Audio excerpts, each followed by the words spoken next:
Hi, everybody. Greetings from a lovely morning here in Cherokee County in Georgia, USA.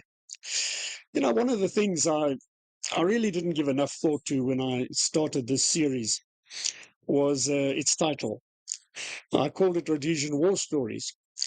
And unfortunately, this rather left the impression with some people that they were about to witness and listen to some really gruesome blood and guts accounts of the Rhodesian Bush War. But any ex-soldiers of that era would have recognized the title for what it was. You see, these are not stories of the Rhodesian War per se.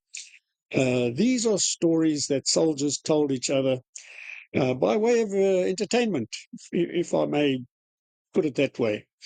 It was a different world in those days. No laptops, no mobile phones, no television sets. You were really cut off from the rest of civilization when you were out in the bush. And so when we had some spare time, such as it was, and not often either, I might add, excuse me, the guys would pass the time of day by telling each other stories like this. So there were other ways, of course, that we also entertained ourselves. When the pre-mobilization training phase was over, that was usually the first sort of 4 or 5, no, four, maybe not 5 days. That's a bit long. Say the first 4 days of your call up.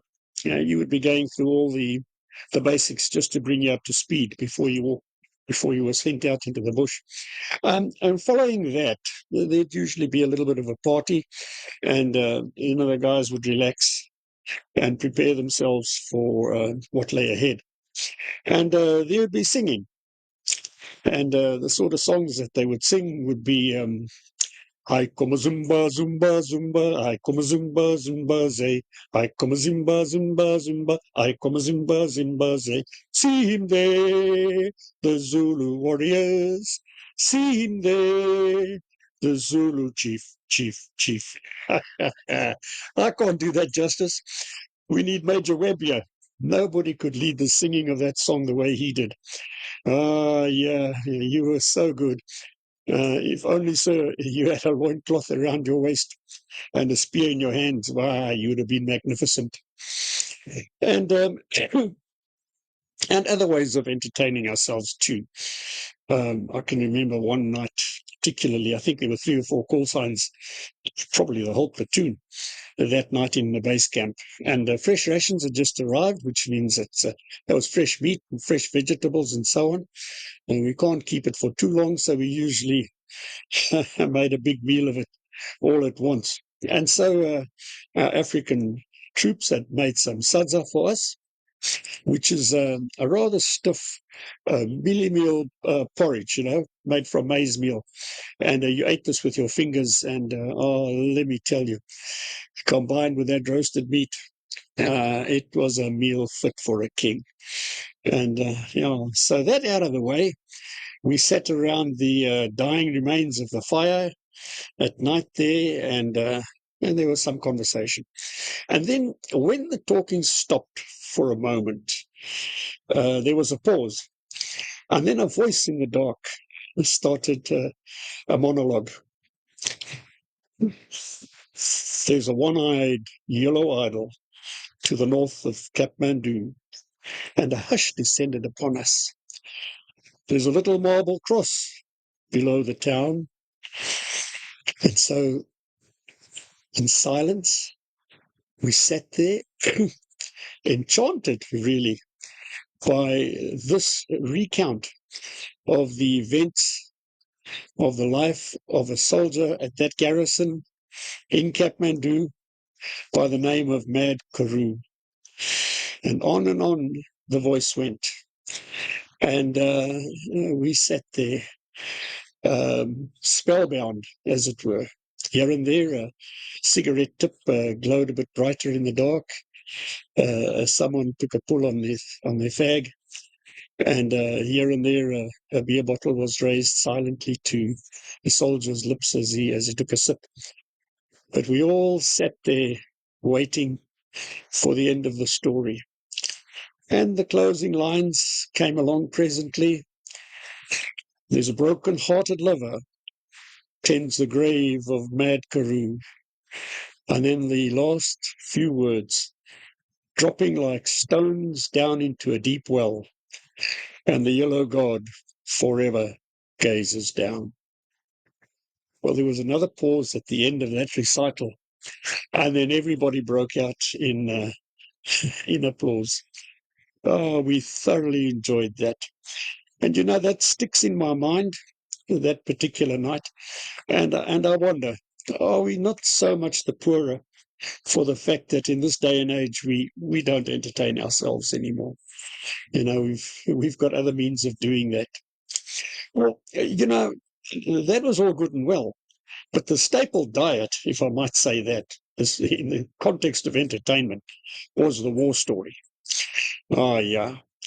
And I can well recall reading that the last commanding officer of the RLI, when the men were paraded before him at his, when he took over. And one of the things he said was, guys, don't tell war stories. You can't stop it. It's impossible.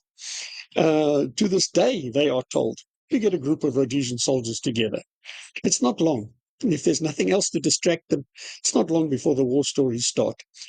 And I dare say that when the last two surviving Rhodesian veterans of that war, should they ever meet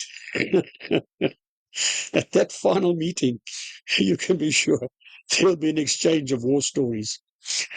Yeah, so they continue to this day.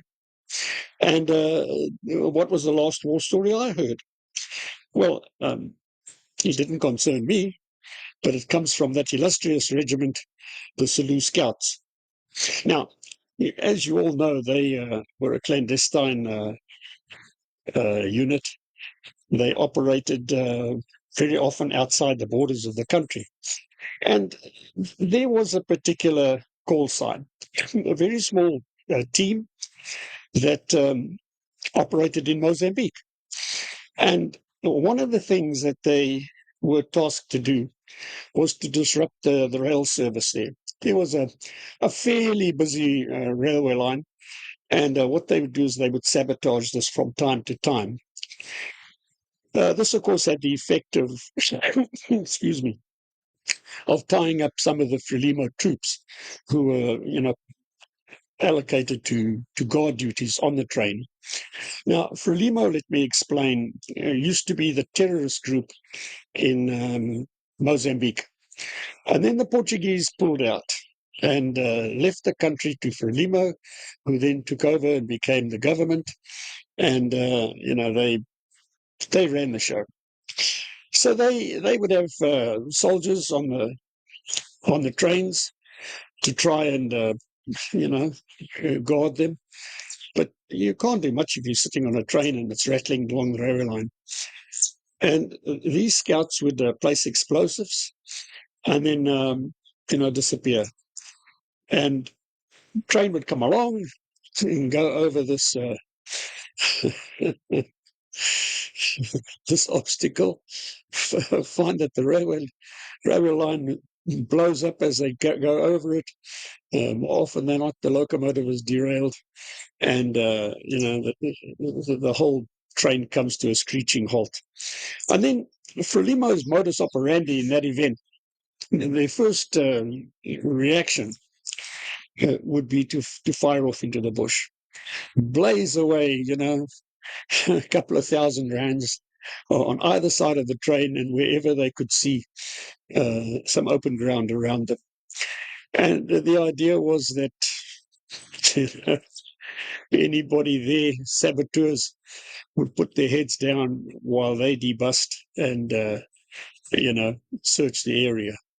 Well, we won't criticize that too much. It's almost standard practice, I suppose, in the case of an ambush, to an extent. But the question with this troop of Selous Scouts were, How can we do more to tie up Frelimo? What can we possibly do that would, make them commit more troops to this part of the country? And this was a little bit of a problem, and it vexed them for a while until somebody hit on a rather unusual solution. And so the next time they were back in Salisbury, the girlfriend of one of the guys was handed some old camouflage uniforms, and she accordingly cut these down and made a uniform the size to fit, shall we say, a child. The guys were busy too, modified some old webbing, cut it back down to size. And, they couldn't do much about a water bottle, but whatever they could, they sort of miniaturized it. And this was kept there. And then they went back over the border again. But this time, the object wasn't to go and blow up the railway line, but to rather make contact with the locals. Now, most of the Sulu scouts, many of them, were Africans. And of those Africans, a great many of them were turned terrorists. They were terrorists back in Rhodesia who had come over to our side. So here was this group, a couple of white scouts, faces blackened, fingers blackened, arms blackened. At first glance in the dark, you wouldn't imagine that they were white, particularly since they could all speak, Shona very, very well, perfectly. You couldn't tell from their voices even that they were white. And then of course, you had the black scouts. And so what they did is they went into a few villages and walked in there quite brazenly, and the white guys hung back in the shadows while the African men spoke to the locals there.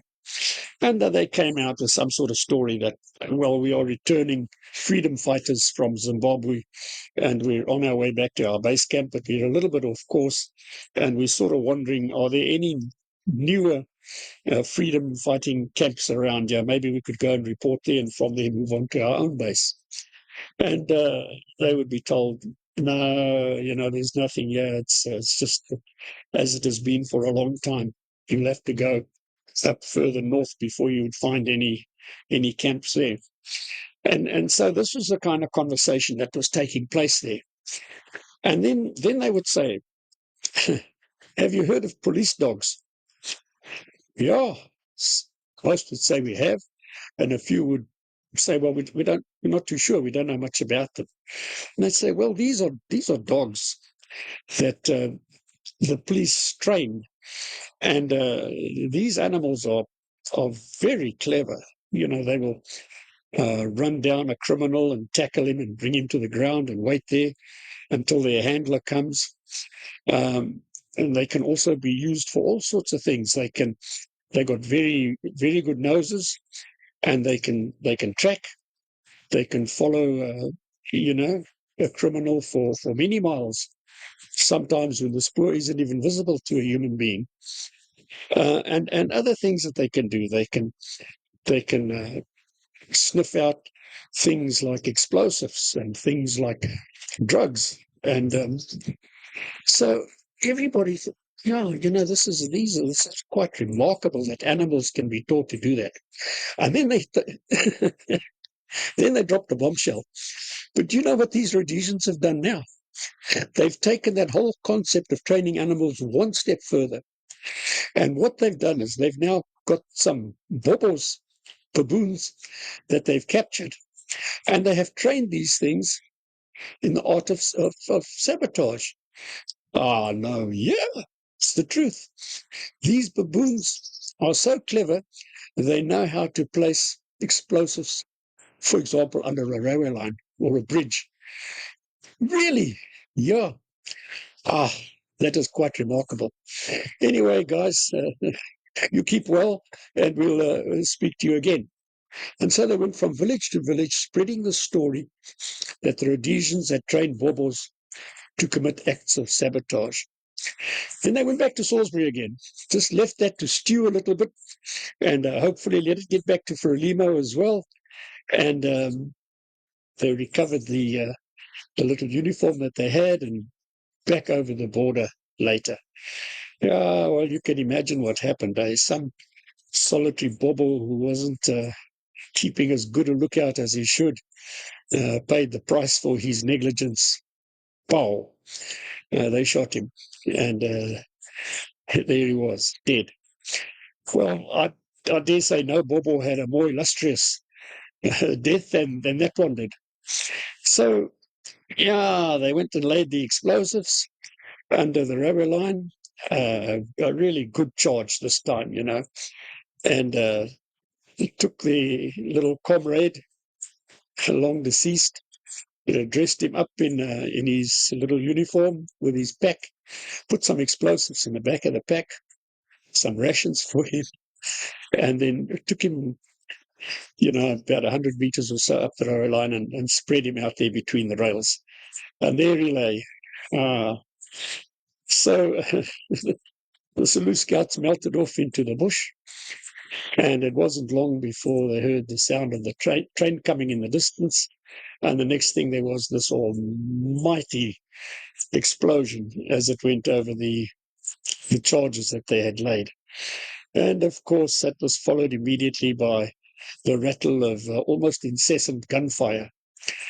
Well, Frelimo, to their surprise, thought that they had hit one of the saboteurs, because up ahead on the tracks they could see this body lying there. So with great glee, they must have made their way up there. But lo and behold, what they found there was not what they expected to see. There was this Bobo, dressed in his uniform, with an AK lying beside him. And I mean, what do you do? You've heard the stories, and improbable as they are still plausible. And now, yeah, you have the evidence right in front of your eyes.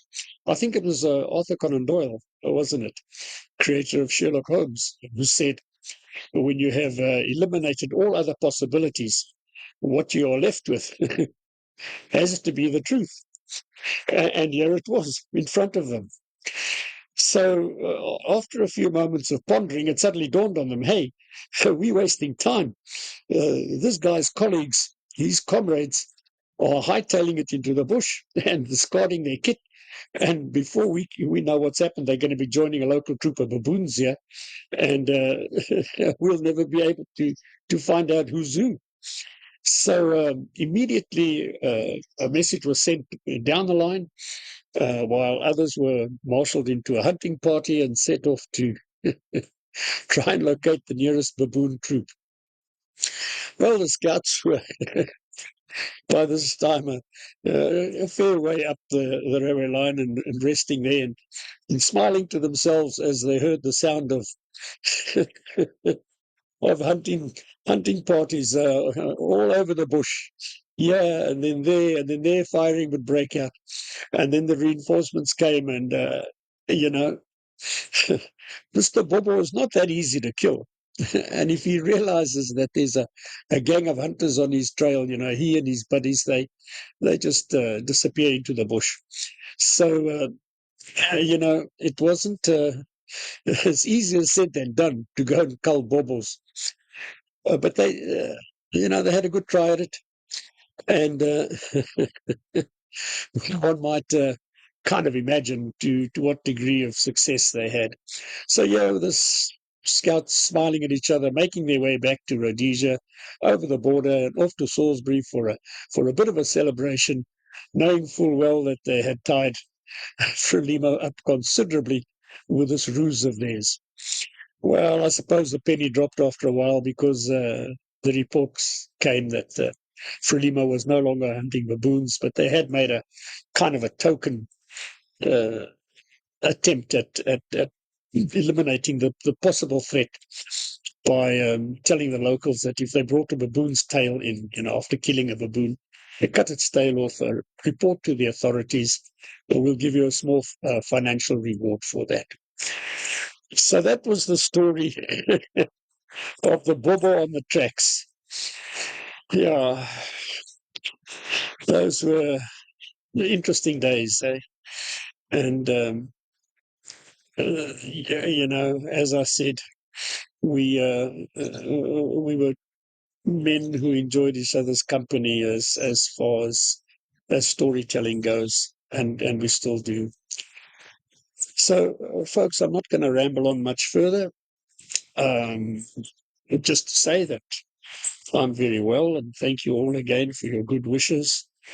I'm recovering okay, I think, and I hope to be back in Africa in you know in a couple of months' time, all being well. So, in the meantime, thank you for your support and your kind comments. I trust that you are all well. So take care. God bless. All the best. And cheers for now.